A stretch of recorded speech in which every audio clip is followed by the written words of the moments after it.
What if I told you that the secret to building a $30 billion business is, like, mastering the art of selling a product to someone who will literally never use it? I mean, it sounds totally backward, right? It really does. But that is the wild reality of the U.S. toy market. And today we're doing a deep dive to deconstruct exactly how that works. We're looking at a 27-minute playbook called Shopify Toy Store. Launch a profitable kids brand. Yeah, and the mission here is basically to extract the exact blueprint for launching a profitable e-commerce brand in a space that is, well, let's face it, completely dominated by unshakable giants. Right, like Amazon and Target. Exactly. And it's a fascinating ecosystem to unpack because it really serves as a masterclass in two distinct areas: consumer psychology and just raw, unforgiving supply chain survival. Oh, for sure. When you study how these successful independent brands operate, you realize they're solving a very specific puzzle. They are navigating what we call the dual mode buyer. Yes, that concept is absolute gold. And honestly, even if you listening to this never plan to sell a single toy in your entire life, you need to understand this. Totally. The dual mode buyer means the person pulling out their credit card, a parent, a grandparent, an aunt, they are making a highly emotional purchase, but it's aggressively governed by very rational fears about safety and child development. Right, while the actual end user, the toddler, just wants to, like, bang something loud on the kitchen floor. Exactly. They don't care about the branding. So trying to start a generic toy store in 2026 without understanding that dynamic, it's like, okay, let's unpack this. It's like trying to open a generic burger stand in the parking lot of a McDonald's. You're just going to get crushed. Oh, absolutely crushed. Because you simply cannot win on breadth. I mean, Amazon will always have more selection. They will always have cheaper, faster shipping. Always. So the only viable strategy here is specificity. Focus beats breadth every single time. And that means you have to make some incredibly strict decisions before you even source your first product. You have to niche down or die. Which sounds really easy in theory, right? But the reality of it is pretty brutal. You can't just say, I'm selling toys for kids. You have to pick exactly one age tier. Yes. Like 0 to 2 years old or 3 to 5. Yeah. And then you have to pair that specific age tier with exactly one developmental angle. Right. So we're talking Montessori or sensory-focused, STEM education, maybe sustainable wood. Yeah, you do not mix and match a cheap plastic remote control car with a premium wooden sensory puzzle in the same store. Never. And the contrast in the market data really paints a vivid picture of why this is so necessary. If you attempt to run a generic catalog like 50 random plastic toys for all different ages, you are stepping into a total bloodbath. Oh, yeah. Your average order value stays super low, and you're fighting for pennies. But look at a hyper-specific sub-niche, something like sensory and autism-friendly toys. The competition just drops off a cliff. Drastically. It is a highly underserved market. Yeah. And more importantly, the buyers in that space become fiercely loyal, repeat customers. Yeah. Because you aren't just selling them a distraction for their kid, Right. You're solving a very specific, deeply emotional problem for their family. And we can see this exact playbook running in the wild right now with brands like Lovely. I mean, they didn't just design nice toys. Not at all. They built these stage-based Montessori subscription kits that are locked directly to a child's exact developmental milestones. So smart. It is. A parent subscribes, and every few months, a new box arrives that perfectly matches what their baby should be learning at that precise moment. They are locking in 12 to 24 months of lifetime value just by aligning with the parent's latent anxiety. Like, is my child developing fast enough? Wow, yeah. And then you look at a brand like Plan Toys, which commands this massive premium price point. Their whole angle is sustainability. Right, the rubber wood. Exactly. They use rubber wood from trees that don't produce latex anymore. They're selling an environmental ethic to the parent, but it's just wrapped in a toy for the child. Or consider Tony's. Oh, Tony's is brilliant. That is the classic razor and blade business model, just adapted for toddlers. Yep. You buy the somewhat expensive screen-free audio player, so that's the razor. But to actually use it, you have to keep buying these little collectible character figures that magnetically snap on top to play different stories. Those are the blades. Exactly. It mathematically guarantees a built-in gifting moment for every single birthday and holiday for like the next 5 years. And notice the common thread here. None of these highly successful companies are just selling generic action figures. They're selling systems and peace of mind and predictability. Wait, hold on though. I have to push back on this a little bit. If I am an entrepreneur and I'm putting my life savings into inventory, restricting my audience to just 3 to 5-year-olds feels incredibly risky. Aren't I just ignoring the older siblings? Like, why not cast a wider net? That feels like leaving massive amounts of money on the table right out of the gate. I know, it really feels counterintuitive. But if we connect this to the bigger picture, the whole life cycle of the business restricting that initial audience is actually what guarantees your future revenue. Okay, how so? It creates the ultimate retention loop. Think about the mechanics of it. If you pour all your resources into absolutely dominating the 0 to 2 infant market, what happens to your core customer base in 24 months? I mean, the babies grow up, they age out of your products. They do. But you already own the relationship with the parent. You already have their email, you have their trust, their credit card history. So when you launch your brand new 3 to 5-year-old collection in year 3 of your business, Oh, wow. your existing customer base serves as the guaranteed launch demand. You aren't starting from scratch. You aren't paying Meta or Google to acquire totally new customers. You simply age up your product line alongside the children of the parents who already trust you. That is a phenomenal way to view customer acquisition. You aren't losing them, you're just waiting for them to grow into your next phase. Exactly. But, getting to that phase means you actually have to survive the initial launch. And here's where the reality of physical products, especially anything designed for children, just hits a massive brick wall. Oh, yeah. The hidden killers. The hidden killers of the toy industry, federal regulations, and unit economics. This really cannot be overstated. The physical product landscape for children is an entirely different beast than like selling t-shirts or coffee mugs online. So true. And let's unpack the whole dropship trap, because social media is flooded with these start an e-commerce business with $0 gurus, right? And they're pushing cheap overseas dropshipping. Yeah, it's everywhere. But drop shipping unregulated cheap toys from AliExpress directly to a consumer in the U.S. isn't just a bad, low-margin business strategy. It is literally a federal violation. It absolutely is. It triggers the Consumer Product Safety Improvement Act, the CPSIA. Toys are one of the most heavily regulated direct-to-consumer categories on the planet. Right. I mean, they're heavily monitored right alongside cosmetics and ingestible supplements. Right. When you drop ship a toy, you legally become the importer of record. Meaning, if that cheap plastic toy splinters or if it contains high levels of lead paint, you are personally legally liable. Wow. Yeah, you cannot just slap a little non-toxic sticker on a Shopify website and call it a day. You need the empirical lab proof. And obtaining that proof is a massive financial hurdle. In the U.S., you're dealing with mandatory CPSIA and ASTM testing. Right, the ASTM F963. Exactly. And ASTM sets the strict physical and chemical safety standards. Or, if you sell in Europe, it's the EN71 standard. Sending your product to an accredited lab to get certified costs anywhere from $800 to over $2,500.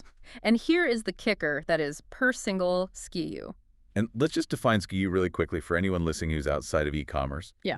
It stands for stock keeping unit. It means every single variation of a product. Yeah, any variation. So if you sell a wooden train in red and you decide to also offer it in blue, that blue paint is a different chemical composition. Yeah. That is a new SKU. Oh, man. So that requires a brand new, completely separate $2,000 lab test. Which instantly destroys your profit margins if you haven't planned for it. I mean, the hard rule in this playbook is the 50% rule. Yeah. Your gross margins must be 50% or higher, period. Yep. If they aren't, your business will just slowly suffocate under the combined weight of these testing costs, the 3PL warehouse fulfillment fees, and the cost to run ads.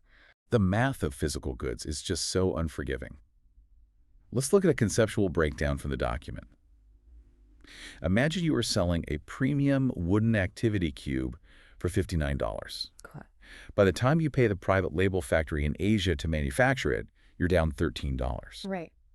Then you slice off a portion to amortize that expensive lab testing across your first batch, say that's $1.80.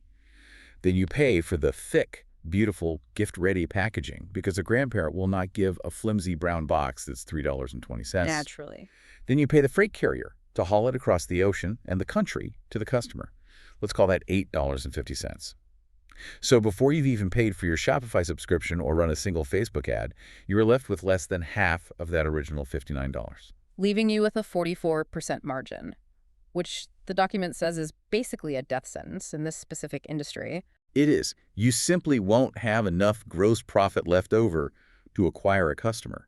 You have to find a way to bundle that activity cube with a smaller, high-margin accessory just to drag your average order value up over that 50% threshold. So what does this all mean? It means lab testing isn't just bureaucratic red tape. It is the steep cover charge to enter the club. And if your margins can't pay the bouncer, you don't get in. That's a great way to look at it.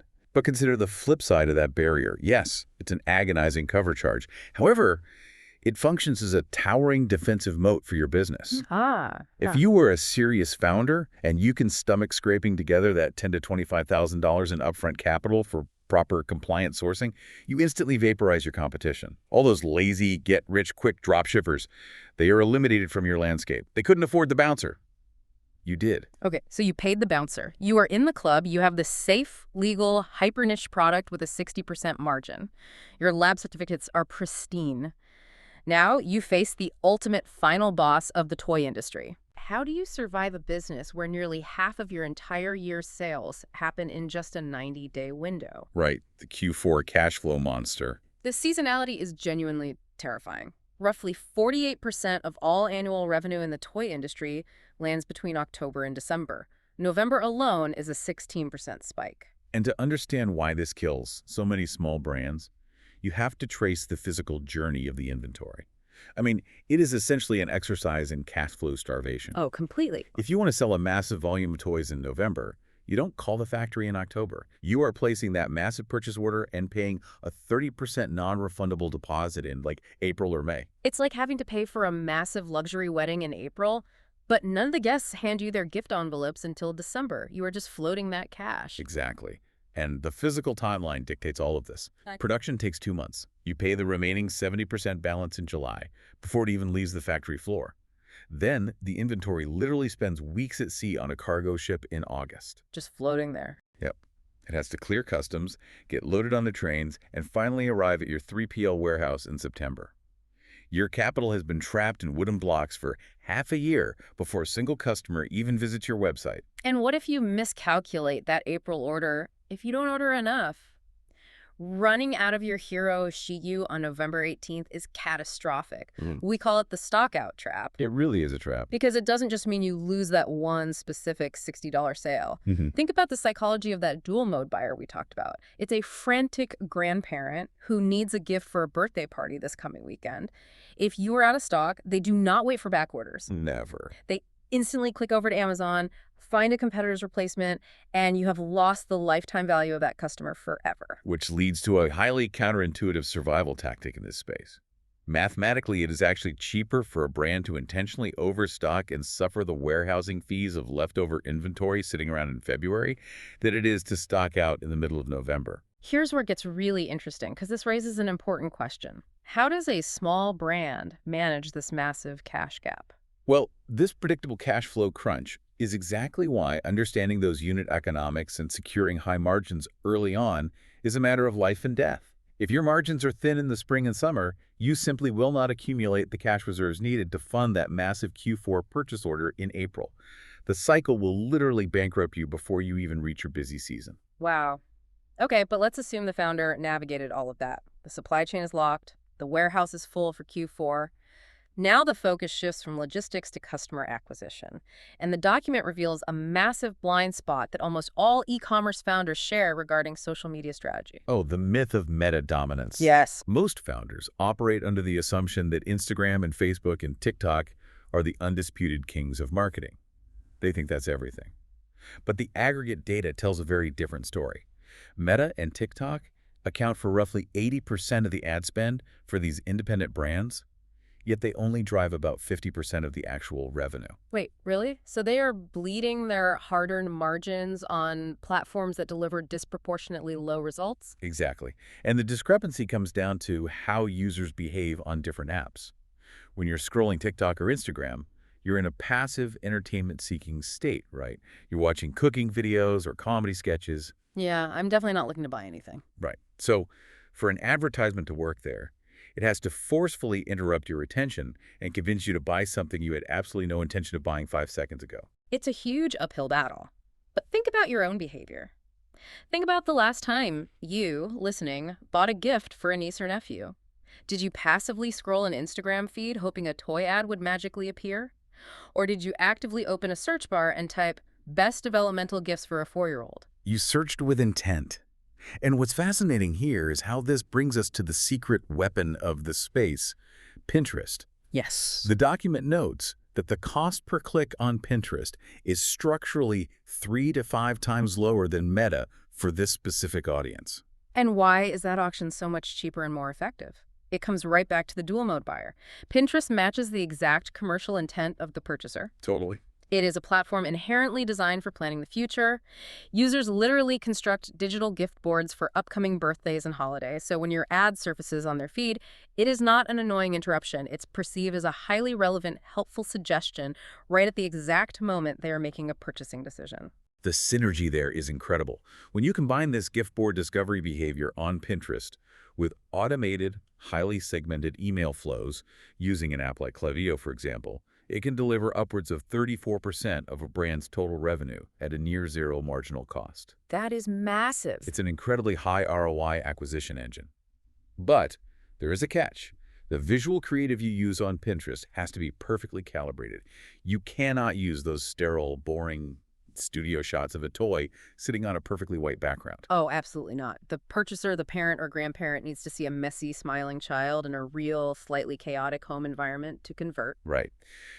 They need to vividly visualize the joy and developmental progress that the toy will bring to their specific child. A sterile white background communicates utility, but it completely fails to trigger the emotional side of that dual-mode buyer. Okay, so we've done the hard part. We've captured the perfect target audience armed with high commercial intent and funneled them from Pinterest directly to our Shopify storefront. What do they physically need to see on the screen to feel confident enough to click Add to Cart? Because building the storefront is where all this psychology and supply chain rigor culminates. The fundamental shift in perspective here is that the website's primary job is not to sell the toy's cool features. Really? Yeah, the website's primary job is to aggressively reduce the anxiety of the gift giver. That reframing changes everything about how you design a page. Right. And the standard Shopify setup actually handles this beautifully if you just keep it simple.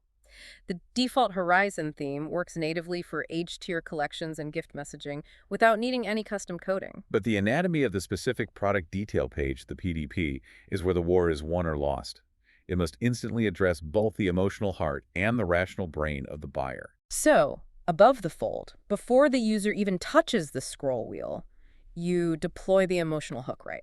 The lifestyle photo of the happy child playing, a crystal clear age range badge so they know they're making an age-appropriate choice, and the price. Yes, but right below that is the rational anchor, the trust row. Ah, the trust row. This is the real estate where you prominently display those hard-won CPSIA and ASTM safety badges. Yeah. And you don't just paste a blurry JPEG logo, you provide an active link directly to the lab certificate. That's brilliant. Grandparent sees that, their irrational fear subsides, and they instantly exhale.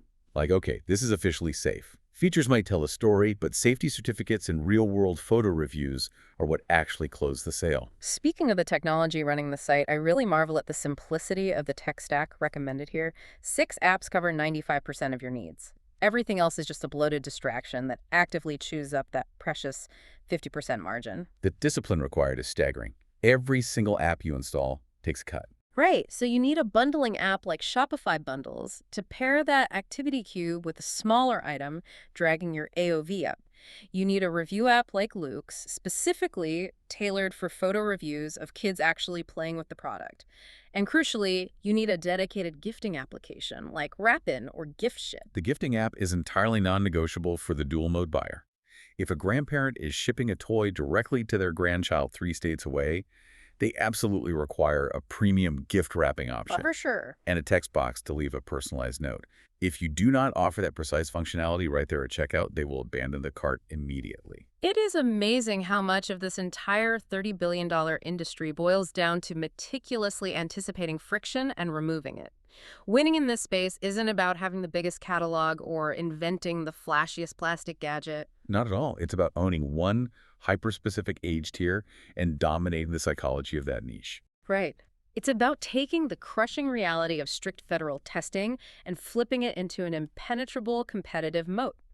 surviving that Q4 cash flow crunch so you don't go bankrupt in August while your inventory just sits on a boat, marketing directly to a buyer's intent on Pinterest rather than shouting into the void of Meta's feed, and finally, building a storefront based entirely on trust, safety, and the absolute ease of giving a gift. It truly is a masterclass in deeply understanding your end-to-end customer journey. It really is. And to you listening, whether you're trying to launch a side hustle from your garage or you're analyzing multi-million-dollar enterprise markets for your day job, the core principle here, understanding the profound difference between the buyer and the user, is just a universal business superpower. Which leaves us with a final, fascinating thread to pull on for everyone listening. If the toy industry requires this entirely unique strategy because the buyer and the end user are two completely different people, what other hidden industries operate on this exact same psychological divide? Oh, that's a great question. Think about premium pet care. The golden retriever doesn't care about the branding on the organic kibble. The owner buys it out of love and health anxiety. Or think about enterprise software. The CEO signs the check based on a flashy dashboard presentation, but the entry-level employees are the ones forced to suffer through using it daily. So true. Or senior healthcare, where adult children are making terrifying high-stakes purchasing decisions for their aging parents. How might applying this exact playbook, focusing relentlessly on reducing the anxiety of the purchaser rather than just pitching the utility to the user, completely disrupt those massive markets? That is something to really mull over, because at the end of the day, whether you are selling a sustainable wooden activity cube or a $1 million corporate software suite, if you try to appeal to everyone, you're just another generic burger stand in the McDonald's parking lot, and you're going to get crushed.